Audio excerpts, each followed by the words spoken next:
देखिए, कॉलेज के cultural fest ना एक टाइम पर ऐसा मौका हुआ करते थे जहां पर स्टूडेंट्स अपना टैलेंट दिखाया करते थे।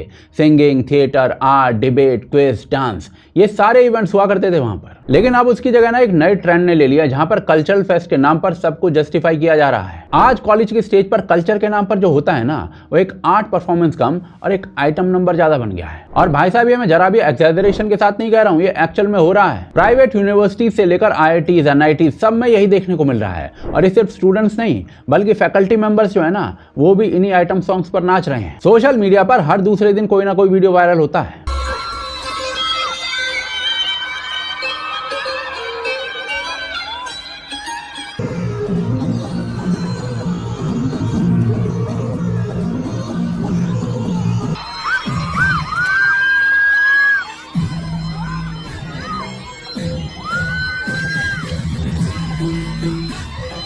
ये सीन जो है ना, वो किसी नाइट क्लब के नहीं है बल्कि कॉलेज के ऑडिटोरियम के हैं। जो आइटम नंबर बॉलीवुड की मूवीज में नॉर्मलाइज हो चुके हैं ना, वही अब कॉलेज में हो चुके हैं। अभी आप ना इसी महीने का केस देख लो। कुछ दिन पहले ना अग्रवाल कॉलेज फरीदाबाद के अंदर एक इंटरनेशनल कल्चरल अवेयरनेस इवेंट रखा गया था, जहां पर फॉरेन से एक परफॉर्मर आती है जो कि बैले डांस करती है। उसके बाद जो हुआ है ना, वो पूरे कॉलेज के लिए एम्बैरेसमेंट बन गया। कॉलेज के जो स्टूडेंट्स हैं ना, वो कुर्सियों पर चढ़ गए, जोर जोर से सीटियां मारने लगे, तालियां मारने लगे, कैमरा के फ्लैशेस ऑन कर दिए और कुछ लोग तो स्टेज के पास तक पहुंच गए। और इस एम्बैरेसिंग सिचुएशन के बाद ना चीफ गेस्ट, डिस्ट्रिक्ट कमिश्नर या फिर जॉइंट पुलिस कमिश्नर सब वहां से उठकर चले गए। इस तरीके की मॉब मेंटालिटी आ रही है कॉलेज के बच्चों में। लेकिन इसका रीजन समझने के लिए ना हमें आइटम सॉन्ग का जो कल्चर है उसके बैकग्राउंड को समझना पड़ेगा। बॉलीवुड में 1970s में ना हेलन जैसे जो परफॉर्मर्स थे, उन्होंने आइटम सॉन्ग को सेंसुअलिटी के रूप में पॉपुलर बनाया था। पिया तू अब तो आजा या फिर महबूबा महबूबा, इस टाइप के जो गाने थे वो फिल्म के अंदर सेंसुअलिटी के लिए डाले जाने लग गए थे। लेकिन 90s के बाद एक शॉर्टकट बन गया कि फिल्म हिट करानी है तो हॉट सॉन्ग, आइटम सॉन्ग, उसको डालो ही डालो। धीरे धीरे आइटम नंबर्स जो है ना, वो एक सिनेमैटिक नेसेसिटी बन गए और आज ये जो ट्रेंड है वो इवॉल्व होते होते फुल ब्लोन सेक्सुअलाइजेशन में बदल चुका है। आज आइटम सॉन्ग के बिना ना कोई मूवी पूरी नहीं होती है, चाहे इस मूवी में आइटम सॉन्ग का सर पैर ना हो। 2019 की यूनिवर्सिटी ऑफ साउथ फ्लोरिडा की एक रिसर्च के मुताबिक ना बॉलीवुड के 50% से ज्यादा आइटम सॉन्ग्स में महिलाओं को बिहेवियर से या फिर विजुअली ऑब्जेक्टिफाई किया गया है। मतलब उन्हें ना सिर्फ एक विजुअल अट्रैक्शन के ऑब्जेक्ट के रूप में दिखाया गया है, जहां उनका रोल स्टोरी से नहीं होता, कैमरा के एंगल से डिफाइन होता है। उनके 3 अंगों पर कैमरा बार बार टेका जाता है और आज ये 50% से कहीं ऊपर जा चुका है आंकड़ा। उई अम्मा, आज की रात, गफूर, ये सारे सॉन्ग्स जो है ना आज हिट हो रहे हैं। लेकिन किस बेसिस पर? लिरिक्स में चीपनेस, कोरियोग्राफी में सिडक्शन और कैमरा में फीमेल बॉडी के 3 पार्ट का हिलना। और जब एक चीज ना फिल्म इंडस्ट्री के अंदर नॉर्मलाइज हो जाती है ना, तो उसका इंपैक्ट सोसाइटी पर पड़ता है और इसीलिए आज ऐसे ट्रेंड्स देखने को मिल रहे हैं। आज सोसाइटी जो है ना, वो इतनी हैबिचुअल हो चुकी है सेक्सुअलाइज कंटेंट के कि अब कुछ भी शॉकिंग नहीं लगता है। बच्चे तक आइटम सॉन्ग पर डांस करते हैं और पेरेंट्स ताली बजाते हैं।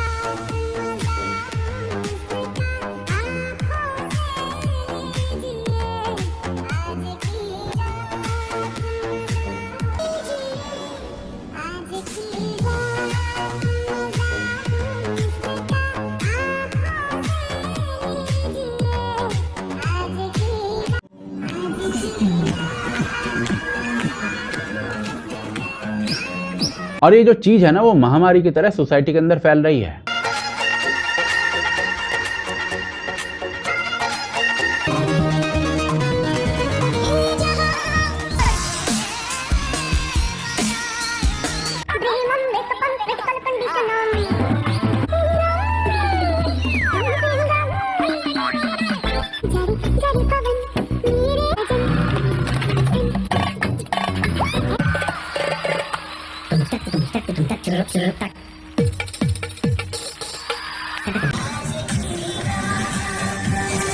ये कितना डेंजरस ट्रेंड है कि आप इसी बात से अंदाजा लगा लो कि चाइल्ड साइकोलॉजिस्ट के अकॉर्डिंग ना, जब बच्चे छोटी उम्र में ऐसे बॉडी पार्ट्स के मूवमेंट को नॉर्मल फन समझने लगते हैं, तो वो ना सीख जाते हैं कि आपकी अपीयरेंस, आपकी बॉडी से ही आपको अटेंशन मिलेगी, बाकी कुछ मैटर नहीं करता। इनफैक्ट जो बच्चे ना आइटम सॉन्ग्स को कंज्यूम करते हैं, उनके लिए जेंडर और रिस्पेक्ट का जो परसेप्शन होता है वो ब्लर हो जाता है और उनके लिए कोई भी महिला जो होती है ना, वो एक विजुअल ऑब्जेक्ट से ज्यादा नहीं रहती। किशोर अवस्था तक ये जो बच्चे होते हैं ना, वो रिस्पेक्ट और बाउंड्रीज जैसी चीजों को समझना बंद कर देते हैं। पर इन सब चीजों के बावजूद ना तमन्ना भाटिया देखिए क्या कह रही है।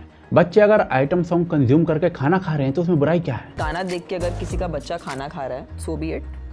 कौन सा गाना? आज की रात।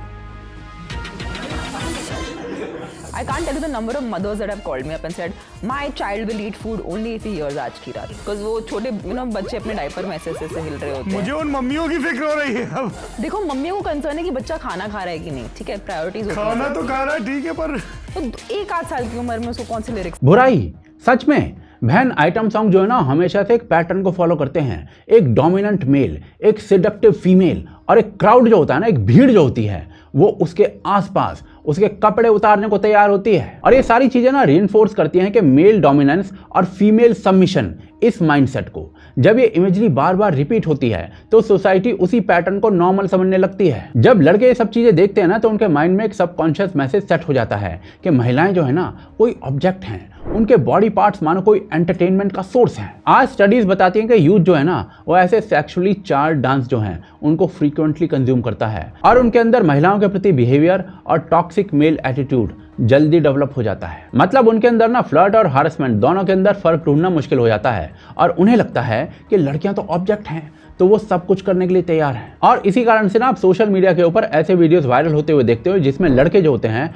वो फॉरेनर्स के साथ ऐसी गिरी हुई हरकतें करते हैं। और आज जब कॉलेजेस के अंदर भी ये ट्रेंड कॉमन हो चुका है ना तो ये दिखाता है कि भारत का जो एजुकेटेड यूथ है वो किस चीज को एंटरटेनमेंट समझ रहा है। एक तरफ हम make in India, digital India, विकसित भारत ऐसे कैंपेन चला रहे हैं और दूसरी तरफ हमारे कैंपसेस जो हैं वो आइटम सॉन्ग के अड्डे बनते जा रहे हैं। वो भी कोई साला 1-2 कॉलेज नहीं है बल्कि लिटरली भारत के ऑलमोस्ट सारे कॉलेज इस राह पर चल पड़े हैं, चाहे बड़े हो या छोटे। और जब ये चीजें नॉर्मल होने लगती है ना तो यूथ के अंदर एक फॉल्स कॉन्फिडेंस आ जाता है कि वल्गैरिटी भी एम्पावरमेंट है। और इस माइंडसेट को ना बॉलीवुड ने पुश करने में कोई कसर नहीं छोड़ी है। फॉर एग्जांपल कैटरीना कैफ कहती हैं कि जो चिकनी चमेली उन्होंने किया था ना उसमें कोई ऑब्जेक्टिफिकेशन नहीं था। I can tell you I never felt objectified in Chikni Chameli. I enjoyed that song. ये जो स्टेटमेंट है ना ये अपने आप में प्रॉब्लमेटिक है क्योंकि एक तो इस सॉन्ग से जो मैसेजिंग गई है ना कि एक लड़की जो है वो हजारों की भीड़ का सौदा बन चुकी है, वो अपने आप में काफी डेंजरस है। वो बस उस भीड़ को एंटरटेन करने का साधन भर है। और जब फिल्म में काम करने वाली एक्ट्रेस खुद ऐसी चीजों को नॉर्मलाइज कर देती है तो इसका साइकोलॉजिकल ट्रांसलेशन ये होता है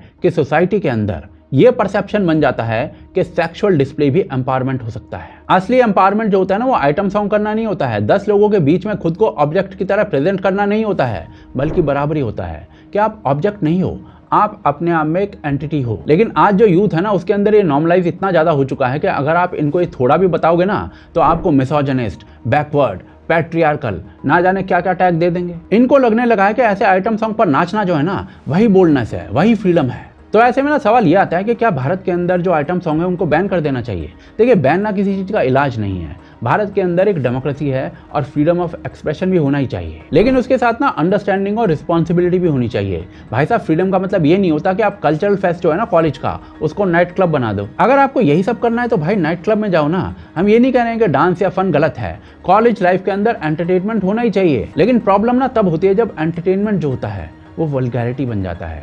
और इसीलिए ना प्रॉब्लम डांस करने में नहीं है, प्रॉब्लम है आप किस तरीके का डांस कर रहे हैं और आप किस तरीके का डांस करके किस तरीके के मैसेज को कैरी कर रहे हैं। आर्ट और ऑब्सैनिटी में ना एक फाइन लाइन होती है और उस लाइन को समझना मैच्योरिटी का पार्ट है।